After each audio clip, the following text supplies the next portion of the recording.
നമസ്കാരം.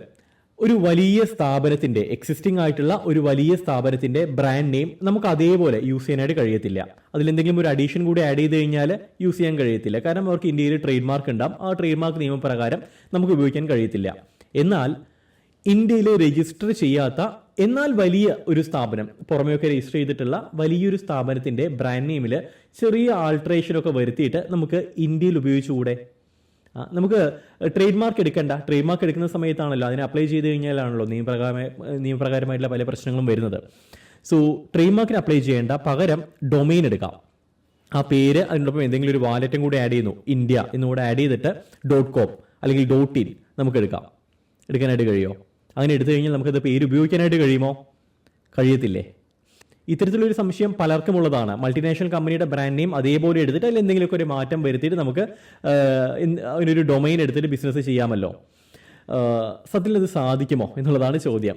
ഇവിടെയാണ് വളരെ സുപ്രധാനമായിട്ടുള്ള ഒരു കേസ് നമ്മൾ പഠിക്കേണ്ടത്. 99 കേസാണത്. യാഹുവും ആകാശ് അറോറയും തമ്മിലുള്ള, യാഹു വാസസ് ആകാശ് അറോറ 1999, സുപ്രധാനമായിട്ടുള്ള ഒരു ലാൻഡ്മാർക്ക് കേസാണത്. ഈ കേസ് ഞാൻ വളരെ ചുരുക്കി പറഞ്ഞുതരാം. കേസ് നടന്നത് ഡൽഹി ഹൈക്കോർട്ടിലായിരുന്നു. ജസ്റ്റിസ് എം ശർമ്മയുടെ ബെഞ്ചിലായിരുന്നു.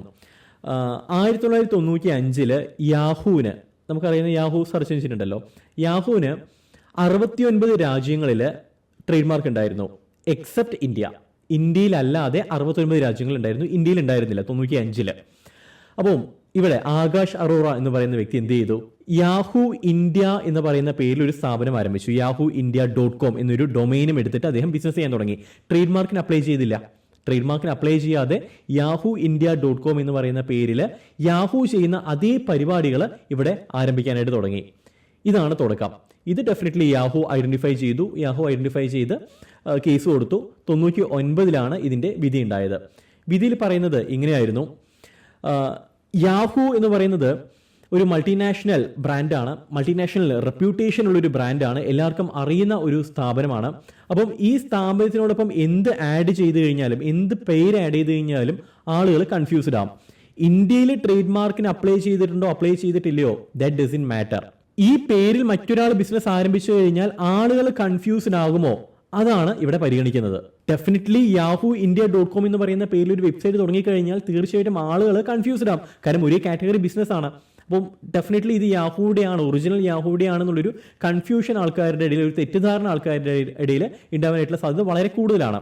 ഇതാണ് അൾട്ടിമേറ്റ്ലി ഏതൊരു കോടതിയാണെന്നുണ്ടെങ്കിലും ഹയർ കോർട്ട്സ് എല്ലാം പരിഗണിക്കുന്ന പ്രധാനപ്പെട്ട വിഷയം. ഇന്ത്യയിൽ ട്രേഡ് മാർക്ക് രജിസ്റ്റർ ചെയ്തിട്ടുണ്ടോ രജിസ്റ്റർ ചെയ്തിട്ടില്ലോ, ദാറ്റ് ഈസ് സെക്കൻഡറി. പക്ഷേ ഇത് ആൾക്കാർക്കിടയിൽ കൺഫ്യൂഷൻ ഉണ്ടാക്കരുത്. ഇത്തരത്തിൽ അൺരജിസ്റ്റേർഡ് ആയിട്ടുള്ള ഒരു ട്രേഡ് മാർക്ക് യാഹുവിനെ സംബന്ധിച്ചിടത്തോളം ഇന്ത്യയിൽ രജിസ്റ്റർ ചെയ്തിട്ടുണ്ടായിരുന്നില്ല ആ സമയത്ത്. So that is an unregistered trade mark. ഈ അൺരജിസ്റ്റേർഡ് ട്രേഡ് മാർക്കിനും ഇന്ത്യയിൽ നമുക്ക് പ്രൊട്ടക്ഷൻ കിട്ടും. ഇതിനെ പറയുന്ന പേരാണ് പാസിംഗ് ഓഫ്. ഓൾറെഡി റെപ്യൂട്ടേഷൻ ഉള്ളൊരു ബ്രാൻഡാണ്, പക്ഷേ അൺരജിസ്റ്റേർഡ് ആണ് എന്നുണ്ടെങ്കിൽ അതിന് ലീഗലി പ്രൊട്ടക്ഷൻ കിട്ടും. ഇതിനെയാണ് പാസിംഗ് ഓഫ് എന്ന് പറയുന്നത്. അപ്പോൾ കോടതി പറഞ്ഞത് പ്രഥമ ദൃഷ്ട്യാ ഇതൊരു ട്രേഡ് മാർക്ക് ഇൻഫ്രിഞ്ച്മെന്റ് ആണ്, that is unauthorised act. Infringement എന്ന് വെച്ച് കഴിഞ്ഞാൽ അൺഓതറൈസ്ഡ് ആക്ട് ആണ്. മെയിൻ കമ്പനിയുടെ ഒരു ഓതറൈസേഷൻ ഇല്ലാതെ നമ്മൾ ചെയ്യുന്ന പ്രവൃത്തി അൺഓതറൈസ്ഡ് ആക്ട് ആണ്. ആൻഡ് ഓൾസോ ഇത് സൈബർ സ്കോട്ടിംഗ് ആണ്. ഒരുപക്ഷെ ഇന്ത്യയിലെ ആദ്യത്തെ സൈബർ സ്കോട്ടിംഗ് കേസ് എന്ന് പറയുന്നത് ഈ കേസായിരിക്കും. യാഹുവും ആകാശ് അറോറയും തമ്മിലുള്ള കേസായിരിക്കും. സൈബർ സ്കോട്ടിംഗ് എന്ന് വെച്ച് കഴിഞ്ഞാൽ ഫേമസ് ആയിട്ടുള്ള ഒരു വ്യക്തിയുടെ പേരിൽ എന്ത് ചെയ്യുന്നു, ഇപ്പോൾ സച്ചിൻ ടെണ്ടുൽക്കർ എന്ന് പറയുന്ന പേരിൽ നമ്മളൊരു ഡൊമൈൻ എടുത്തുകൊണ്ട് അതിൽ എന്തെങ്കിലുമൊക്കെ ആക്ടിവിറ്റീസ് ചെയ്യുന്നു, that is cyber squatting. Amul എന്ന് പറയുന്ന പേരിനോടൊപ്പം എന്തെങ്കിലുമൊക്കെ ആഡ് ചെയ്തിട്ട് നമ്മളൊരു ഡൊമൈൻ എടുത്തിട്ട് ഒരു ബിസിനസ് ആരംഭിക്കുന്നു, ദറ്റ് ഈസ് സൈബർ സ്കോട്ടിംഗ്. അപ്പോൾ ഇത്തരത്തിൽ ഫേമസ് ആയിട്ടുള്ള ആൾക്കാരോ അല്ലാന്നുണ്ടെങ്കിൽ സ്ഥാപനങ്ങളുടെയോ പേരിൽ എന്തെങ്കിലുമൊക്കെ ഒരു ആൾട്രേഷൻ വരുത്തിക്കൊണ്ട് അത് കാണുന്ന സമയത്ത് ഇന്ന ഫേമസ് ആയിട്ടുള്ള വ്യക്തിയുടെ അല്ലെങ്കിൽ ഇന്ന സ്ഥാപനത്തിന്റെ ബിസിനസ് ആണെന്ന് തോന്നിപ്പിക്കുന്ന ലെവലിൽ, ആൾക്കാരെ തെറ്റിദ്ധരിപ്പിക്കുന്ന ലെവലിൽ ഒരു ഡൊമൈൻ ഉണ്ടാക്കിയിട്ട് ബിസിനസ് ചെയ്യുന്ന പരിപാടിയെ പറയുന്ന പേരാണ് ഈ സൈബർ സ്കോട്ടിംഗ് എന്ന് പറയുന്നത്. അപ്പോൾ സൈബർ സ്കോട്ടിങ്ങിന്റെ പരിധിയിൽ വരുന്നതാണ് ഈ കേസ് എന്ന് പറഞ്ഞുകൊണ്ട് even though Akash Arora Yahoo എന്ന് പറയുന്ന പേരിൽ, യാഹു ഇന്ത്യ എന്ന് പറയുന്ന പേരിൽ ഇന്ത്യയിൽ പേര് ട്രേഡ് മാർക്ക് രജിസ്റ്റർ ചെയ്തിട്ടില്ല എങ്കിൽ പോലും ആ പേര് ഇവിടെ ഉപയോഗിക്കരുത്. ആ പേരുമായിട്ട് യാഹുവുമായി സാമ്യം വരുന്ന ഒരു പേരും ഉപയോഗിക്കരുത് എന്ന് പറഞ്ഞിട്ടായിരുന്നു കോടതി വിധിച്ചിട്ടുണ്ടായിരുന്നത്. അതേ ചുരുക്കി പറയുകയാണെന്നുണ്ടെങ്കിൽ നിങ്ങൾ ട്രേഡ് മാർക്കിന് അപ്ലൈ ചെയ്യുന്നില്ല, നിങ്ങൾ ജസ്റ്റ് ഒരു ഡൊമൈൻ മാത്രം എടുക്കുകയാണ്. പക്ഷെ മറ്റൊരു സ്ഥാപനത്തിന്റെ, അത്യാവശ്യം ഫേമസ് ആയിട്ടുള്ള ഒരു സ്ഥാപനത്തിന്റെ പേരുമായിട്ട് സാമ്യം വരുന്ന ഒരു പേരാണ് നിങ്ങൾ ഉപയോഗിക്കുന്നുണ്ടെങ്കിൽ പോലും, ഈവൻ ദോ ആ സ്ഥാപനം ഇന്ത്യയിൽ ട്രേഡ് മാർക്ക് എടുത്തിട്ടില്ല എന്നുണ്ടെങ്കിൽ പോലും നിങ്ങൾക്ക് എഗെയിൻസ്റ്റ് ആയിട്ട് അവർക്ക് ലീഗലി മൂവ് ചെയ്യാനായിട്ട് കഴിയും. ഈ ഒരു കേസ് വെച്ചുകൊണ്ട്, ഈ ഒരു കേസിൻ്റെ ഒരു വിധി പ്രസ്താവന വെച്ചുകൊണ്ട് അവർക്ക് നിങ്ങൾ ഈ പേര് ഉപയോഗിക്കുന്നത് തടയാനായിട്ടും വലിയൊരു പെനാൽറ്റി ഈടാക്കാനായിട്ടും നല്ല സാധ്യതയുണ്ട്. സോ ഞാൻ എപ്പോഴും പറയുന്ന ഒരു കാര്യമാണ്, ഒരു പേര് ചൂസ് ചെയ്യുന്ന സമയത്ത് വളരെ ഡിസ്റ്റിങ്ക്റ്റ് ആയിട്ടുള്ള, വളരെ വ്യത്യസ്തമായിട്ടൊരു പേര് തന്നെ ചൂസ് ചെയ്യുക. ഒപ്പിച്ചുകൊണ്ടുള്ള പേരുകൾ ചൂസ് ചെയ്ത്, പലപ്പോഴും ഇത്തരത്തിൽ ഒപ്പിച്ചുള്ള പേര്, വലിയ സ്ഥാപനത്തിൻ്റെ പേരിൽ എന്തെങ്കിലുമൊക്കെ മാറ്റങ്ങൾ വരുത്തിയിട്ട് നമ്മളെ സമീപിക്കാറുണ്ട്. നിർബന്ധപൂർവ്വം നമുക്ക് രജിസ്റ്റർ ചെയ്ത് കൊടുക്കേണ്ടതായിട്ടുള്ള ആവശ്യം വരാറുണ്ട്. ഇതിൻ്റെ റിസ്ക് എലമെൻറ്റ്സ് നമ്മൾ പറഞ്ഞു കൊടുത്തെങ്കിൽ പോലും അവർ അതൊന്നും നോക്കാതെ നമുക്ക് എന്തായാലും ശ്രമിച്ച് നോക്കാമെന്ന് പറഞ്ഞിട്ട് അപ്ലൈ ചെയ്ത് കൊടുക്കാറുണ്ട്. പക്ഷേ ഇതിനൊരു പ്രശ്നം ഇതാണ്, നമ്മൾ അപ്ലൈ ചെയ്ത് നമ്മുടെ എല്ലാ മിടുക്കും പ്രയോഗിച്ചിട്ട് ഇതിനൊരു രജിസ്ട്രേഷൻ വാങ്ങി കൊടുത്തു കഴിഞ്ഞാലും രജിസ്റ്റേർഡ് ആയി കഴിഞ്ഞാൽ പിന്നെ ഒന്നും പേടിക്കണ്ടല്ലോ എന്നായിരിക്കും പലരും ചിന്തിക്കുന്നത്. ഈവൻ ദോ രജിസ്ട്രേഷൻ കിട്ടിയെങ്കിൽ പോലും പ്രശ്നമുണ്ടാവും. എന്ന് വെച്ച് കഴിഞ്ഞാൽ രജിസ്റ്റേർഡ് ട്രേഡ് മാർക്കിനെ പോലും അതിന് എഗെയിൻസ്റ്റ് ആയിട്ട് മൂവ് ചെയ്യാനായിട്ട് ഓൾറെഡി എക്സിസ്റ്റിംഗ് ആയിട്ടുള്ള മറ്റ് ബ്രാൻഡുകൾക്ക് സാധിക്കും. ഇതിനെ പറയുന്ന പേരാണ് ട്രേഡ് മാർക്ക് റെക്ടിഫിക്കേഷൻ. അതായത് രജിസ്റ്റേർഡ് ആയിട്ടുള്ള ഒരു ട്രേഡ് മാർക്ക് ആണെന്നുണ്ടെങ്കിൽ പോലും മറ്റ് സ്ഥാപനങ്ങൾക്ക് റെക്ടിഫിക്കേഷൻ ഫയൽ ചെയ്യാൻ കഴിയും.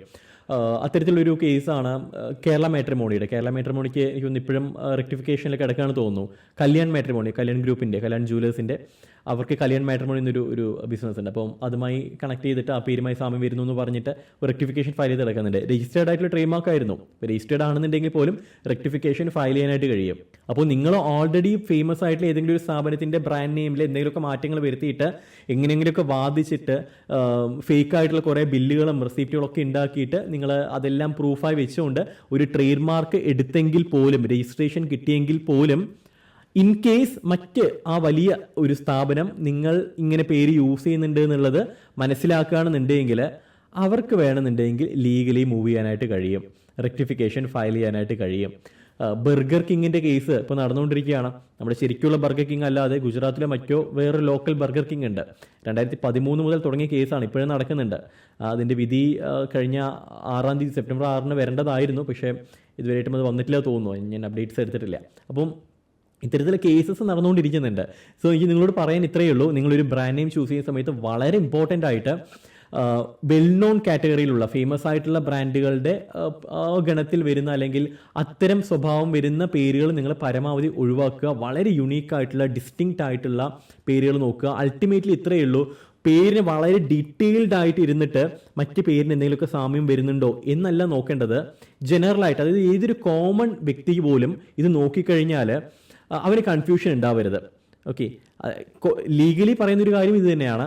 2 പേരുകൾ നമ്മളിങ്ങനെ അടുത്തടുത്ത് വെക്കുകയാണെന്നുണ്ടെങ്കിൽ, ഒരു വളരെ ഫേമസ് ആയിട്ടുള്ള ഒരു ബ്രാൻഡ് നെയിം ഉണ്ട്, എല്ലാവർക്കും അറിയുന്നത്. മറ്റൊരു ബ്രാൻഡ് നെയിം, നിങ്ങളുടെ ബ്രാൻഡ് നെയിം കൂടെ വെക്കുകയാണെന്നുണ്ടെങ്കിൽ അതിൽ ഓരോ ഡീറ്റെയിൽ ആയിട്ട് സ്പെല്ലിങ്, ഉച്ചാരണം, അങ്ങനത്തെ ഒരുപാട് ഡീറ്റെയിൽ ആയിട്ട് മൈന്യൂട്ട് ആയിട്ടുള്ള കാര്യങ്ങൾ നോക്കാതെ ജനറലായിട്ട് നോക്കി ഇത് രണ്ടും കാണുന്ന സമയത്ത് ആൾക്കാർ തെറ്റിദ്ധരിക്കുന്നുണ്ടോ, ഈ രണ്ടും ഒന്നാണെന്നുള്ള രീതിയിൽ ആൾക്കാർ ധരിക്കുന്നുണ്ടോ, ഇത്രമാത്രം കൺസിഡർ ചെയ്താൽ മതി. ഒരുപാട് ഡീപ്പറായിട്ട്, സാർ ഞാൻ യൂസ് ചെയ്യുന്നത് അമൂറാണ്, അമുലല്ല, അമൂർ എന്ന് പറയുന്ന പേരാണ്.